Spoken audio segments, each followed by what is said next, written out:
Assalamualaikum warahmatullahi wabarakatuh. Alhamdulillahi rabbil alamin wal aqibatu lil muttaqin wala udwana illa 'alal zalimin. Asyhadu an la ilaha illallah wa asyhadu anna Muhammadan abduhu wa rasuluh. Subhanaka la ilma lana illa ma 'allamtana. La hukma lana illa ma hakamta lana. La rizqa lana illa ma razaqta lana innaka antallah al-aziz al-hakim. Amma ba'du. Mentaati Allah dan menghindari murkanya merupakan tema yang sangat penting dalam bab akidah, termasuk tema prinsip al-mabhathul asasiyu. Karena kita berharap seluruh kehidupan kita, seluruh perbuatan kita, seluruh perilaku kita, seluruh sikap kita, seluruh perbuatan kita merupakan bagian yang tidak terpisahkan dalam rangka kita mentaati Allah. Jika kita tidak menjadikan taat kepada Allah sebagai muara, sebagai tujuan kehidupan kita, berarti kita sudah mengabaikan firman Allah Subhanahu wa taala, "Wa ma khalaqtul jinna wal insa illa liya'budun." Bukankah Allah menciptakan jin dan manusia? Bukankah Allah menegaskan bahwa aku tidak menciptakan jin dan manusia melainkan agar kedua-duanya selalu senantiasa terus-menerus beribadah kepada Allah. Perwujudan dari taat kepada Allah salah satunya adalah al-ibadah. Kenapa kita sholat? Sholat adalah ibadah, dan sholat adalah perwujudan dari ketaatan kita kepada Allah. Kenapa kita berpuasa? Puasa adalah ibadah, dan ibadah adalah bukti taat kita kepada Allah. Kenapa kita berbuat baik kepada manusia? Kenapa berbakti kepada orang tua? Karena itu ibadah. Dan ibadah adalah tanda kita mentaati Allah Subhanahu wa ta'ala. Kenapa kita berdakwah? Dakwah adalah ibadah. Dan itu tanda bahwa kita sedang mentaati Allah Subhanahu wa ta'ala. Kenapa berusaha kita bersikap baik? Kita hanya menyampaikan kebaikan-kebaikan. Kita tidak mau menyampaikan keburukan. Karena kita ingin semua ucapan kita, semua perbuatan kita dalam rangka beribadah kepada Allah, berarti dalam rangka mentaati Allah Subhanahu wa ta'ala. Ayat pertama sesuai urutan mushaf perintah taat di dalam Al-Quran Al-Karim adalah surat Ali Imran ayat 32. Qul ati Allah wa ati'ur rasul fa in tawallaw fa innallaha la yuhibbul kafir. Katakanlah, taatlah kalian kepada Allah, taatlah kalian kepada Rasul. Jika kalian berpaling, maka sungguh Allah tidak suka dengan orang-orang yang kufur, orang-orang yang ingkar, orang-orang yang tidak menjalankan ketaatan kepada Allah Subhanahu wa ta'ala. Ayat ini memberikan isyarat kepada kita semua, kata para ulama, bahwa mentaati Allah adalah merupakan kewajiban. Karena fi'lul amr, taatlah kalian semua. Kemudian akibatnya, jika orang tidak taat, tawallo, berpaling, tidak mau mentaati Allah, tidak mau menjalankan perintah Allah, jika berpaling, maka Allah akan membencinya. Karena Allah tidak cinta, tidak suka kepada orang-orang yang berpaling, orang-orang yang ingkar. Manusia yang mentaati Allah terhindar dari murka Allah, terhindar dari ghadabullah, murka Allah, kebencian Allah Subhanahu wa ta'ala. Karenanya orang yang taat akan dicintai oleh Allah. Semakin taat, semakin dicintai. Di dalam hadis kursi pun Allah mengingatkan, fa idza ahbabtuhu kuntu sam'ahu alladhi yasma'u bihi wa basaruhu alladhi yubsiru bihi wa yadahu allati yabtishu biha wa rijlahu allati yamshi biha wa la in sa'alani la'utiyannahu wa la nista'adzani la'u'idhannahu atau kama qala Rasul sallallahu alaihi wasallam. Jika aku sudah mencintai hambaku, aku akan menjadi pendengaran, penglihatan, tangan dan kakinya. Berarti Allah selalu bersamanya, menolongnya, memberikan perlindungannya. Semua yang diminta Allah penuhi. Jika ia memohon perlindungan, Allah berikan perlindungan. Sebelum kalimat akhir dari hadis itu adalah tentang orang yang menjalankan yang wajib, menambah dengan yang sunnah, maka itulah mereka yang akan mendapatkan cinta Allah. Taat kepada Allah paling tinggi, menjalankan kewajiban benar. Tapi jika ditambah dengan yang sunnah, jika ditambah dengan yang nawafil, maka ia dikategorikan taat sempurna. Ketaatan sempurna itulah yang kemudian menjadikan Allah mencintainya. Korelasinya, ayat tadi mengingatkan, ada yang mencintai Allah, mentaati Allah, ada yang berpaling. Yang taat kepada Allah layak mendapatkan cintanya. Yang berpaling, tidak taat kepada Allah, akan mendapatkan murka Allah subhanahu wa ta'ala. Di ayat yang lain, Allah subhanahu wa ta'ala juga mengingatkan bahwa mereka yang mentaati Allah adalah tanda dan bukti keimanan. Ayat ini sangat masyhur. Surat Al-Anfal ayat yang pertama. Wa ati Allah wa rasulahu in kuntum mu'minin. Kalimat terakhir dari ayat tersebut, qulil anfalillahi wa rasul fattaqullaha wa aslihu dzata bainikum wa ati Allah wa rasulahu in kuntum mu'minin. Taatlah kalian kepada Allah dan Rasulnya jika benar-benar kalian orang yang beriman. Kata para ulama tafsir, orang yang mentaati Allah adalah bukti keimanannya. Dalalatul iman. Semakin taat, semakin tinggi imannya. Semakin jauh dari ketaatan, semakin rendah imannya. Begitulah yang diisyaratkan oleh para sahabat radhiyallahu anhum ajma'in. Termasuk Abu Dzar Al-Ghifari radhiyallahu anhu wa arda. Al-iman yazidu wa yanqusu. Yazidu bit ta'ati wa yanqusu bil ma'siyati. Ya. Kenapa kita taat kepada Allah? Karena untuk menjaga iman. Iman kita naik kalau taatnya naik. Iman kita turun kalau maksiatnya naik. Berarti mentaatinya turun. Kadar keimanan seseorang dibuktikan dengan ketaatan. Semakin baik taatnya, semakin ia tinggi imannya. Begitulah sampai Allah Subhanahu wa taala di dalam surat An-Nisa ayat 69. Orang yang mentaati Allah, orang yang mentaati Rasul digolongkan dengan 4 golongan terbaik sepanjang masa. Mayyuti'illah wa rasulah faulaika ma'alladzina an'amallahu alaihim minan nabiyyin wassiddiqin wasyuhada wassalihin wa hasuna ulaika rafiqa. Siapa yang mentaati Allah, yang mampu menunjukkan taatnya kepada Allah, taatnya kepada Rasul, ia nanti akan digolongkan bersama 4 manusia, 4 golongan manusia mulia. Siapa itu? Para nabi. Tidak ada yang dapat menandingi kemuliaan para nabi. Para nabi adalah manusia pilihan Allah.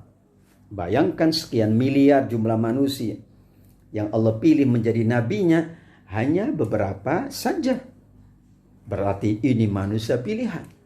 Orang yang mentaati Allah akan digolongkan bersama para nabi. Subhanallah. Berarti ketaatan kepada Allah melayakkan kita digolongkan bersama orang paling mulia, para nabi. Yang kedua, as-siddiqin. Orang yang selalu mampu menghadirkan kejujuran dalam berkehidupan, dalam menjalankan agama. Dikatakan itulah para sahabat setia para nabi. Di zaman Nabi Muhammad disebut as-sahabah. Di zaman Nabi Isa disebut Ansori atau Hawariyun. Di zaman Nabi Musa Nuqaba. Tapi maknanya adalah mereka ini yang selalu membuktikan dirinya senantiasa mengikuti para nabinya tanpa terkecuali. Maka ada sahabat Rasul sallallahu alaihi wasallam yang bergelar As-Siddiq, Abu Bakar, karena ia selalu membenarkan. Ia selalu tidak pernah membantah selalu mentaati, selalu bersama Rasul sallallahu alaihi wasallam. Gelar As-Siddiq adalah gelar termahal. Urutan kedua, para siddiqin, para sahabat, pengikut setia para nabi-nabi Allah Subhanahu wa taala. Yang ketiga adalah asy-syuhada. Siapa yang tidak mau dilayakkan sebagai asy-syuhada?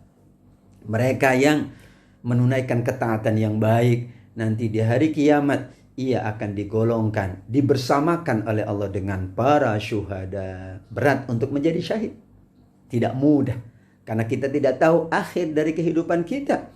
Tapi terus saja kita menjalankan ketaatan, kita dilayakkan, digolongkan bersama orang-orang yang syuhada. Yang terakhir, sholihin. Inilah kategori para ulama, orang-orang yang sudah mendahului kita dengan husnul khatimah. Mereka bukan para syuhada, mereka bukan para siddiqin, apalagi para nabi. Tapi inilah manusia yang mulia di sisi Allah, orang-orang solihin dan solihat. Masya Allah, para pejuang, para orang-orang terbaik dari umat ini, solihin dan solihat. Itulah yang akan dibersamakan dengan manusia terakhir, tapi mereka senantiasa taat kepada Allah, mampu menunjukkan ketaatannya kepada Allah, kepada Rasulullah sallallahu alaihi wasallam.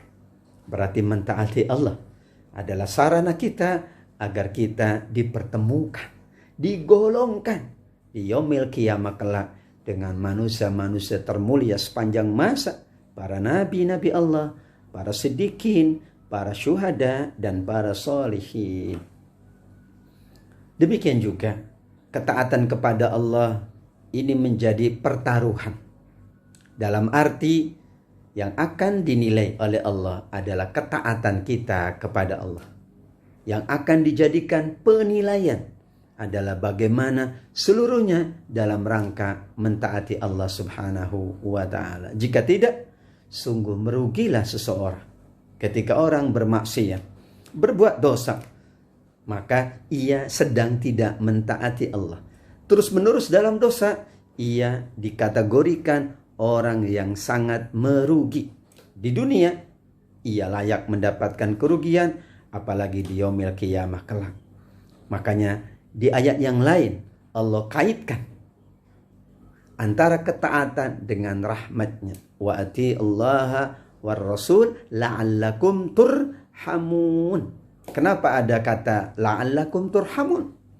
Wasilatur rahmah. Media untuk kita termasuk yang mendapatkan rahmat Allah adalah ketaatan. Taatlah kalian kepada Allah, kepada Rasulnya, agar kalian termasuk yang mendapatkan rahmat Allah. Membaca Al-Quran, mendengarkannya akan mendapatkan rahmat Allah.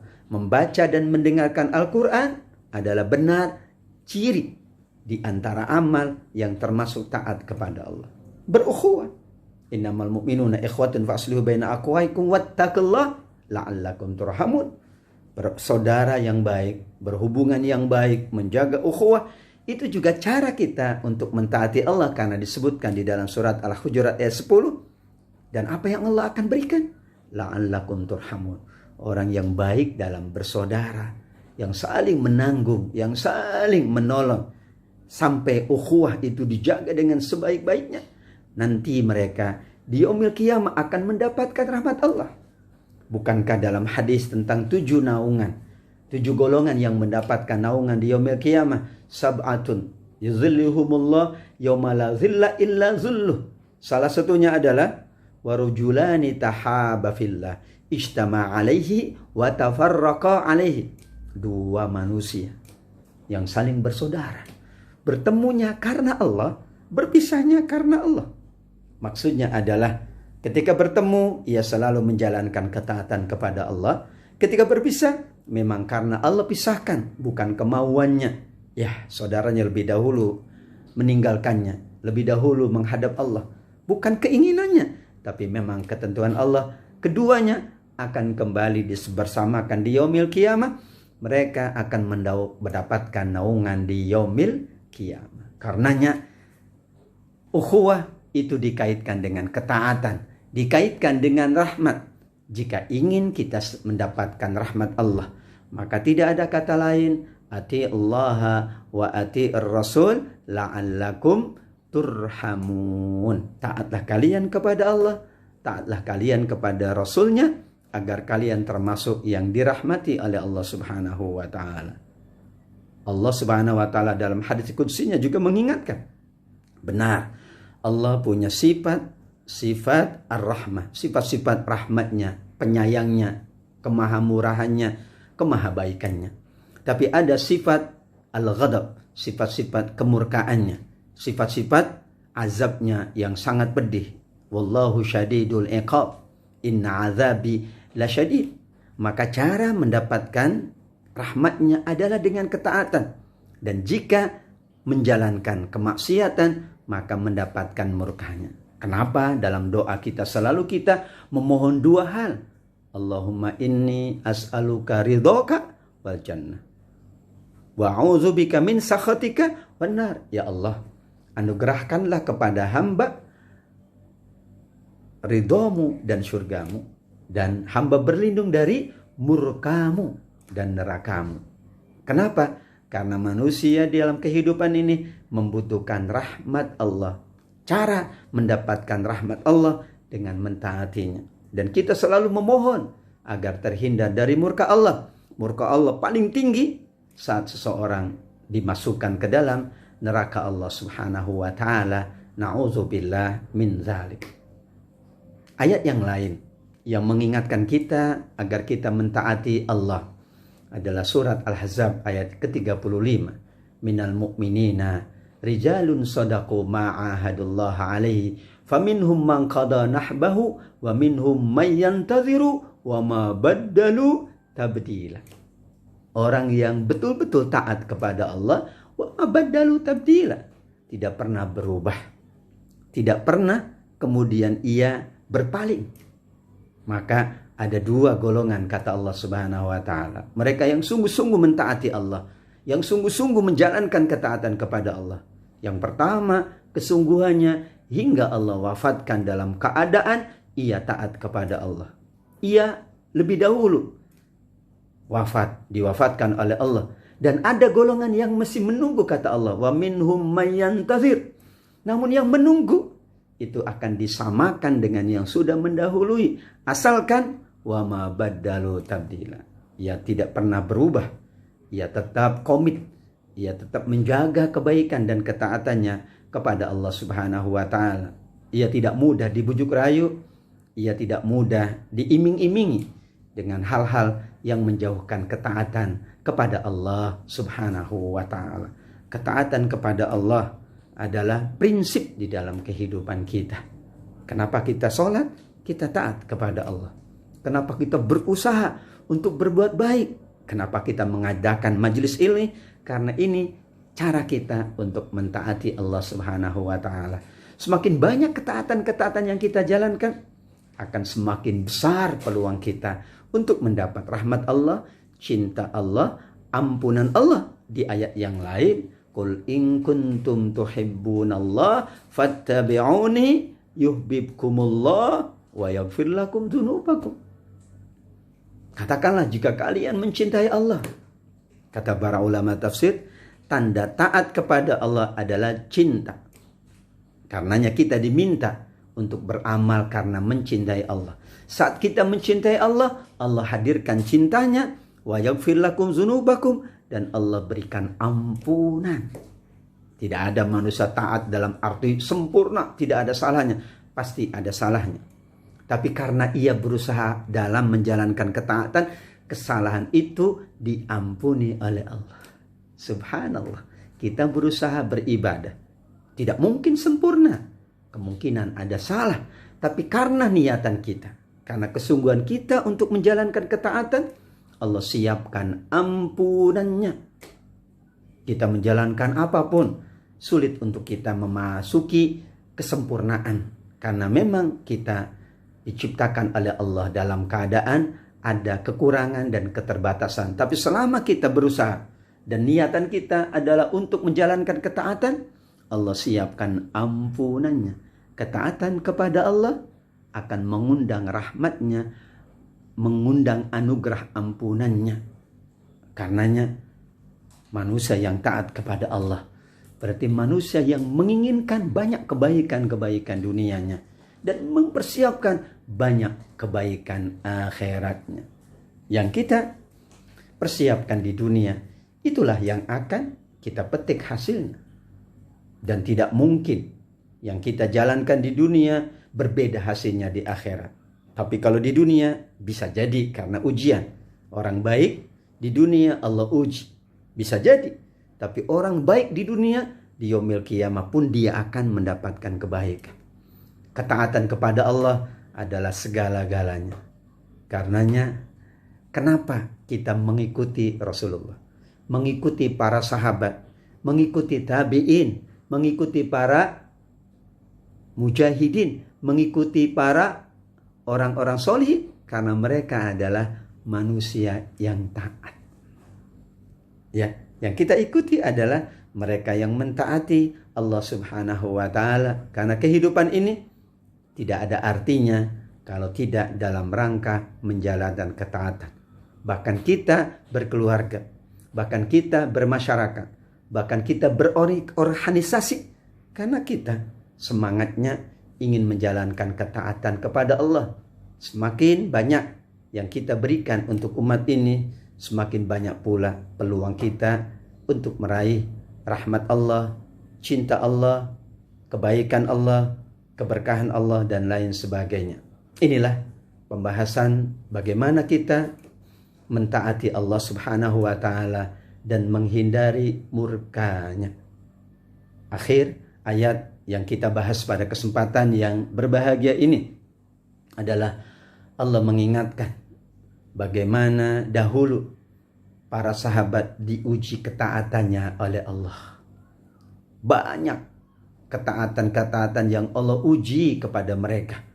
Dan mereka termasuk yang lulus dalam ujian ketaatan.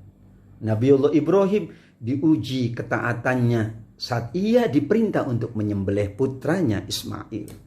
Ia pun diuji ketaatannya saat diperintahkan oleh Allah meninggalkan anaknya yang masih bayi dan istrinya di padang yang tandus. Nabi Muhammad SAW diuji ketaatannya.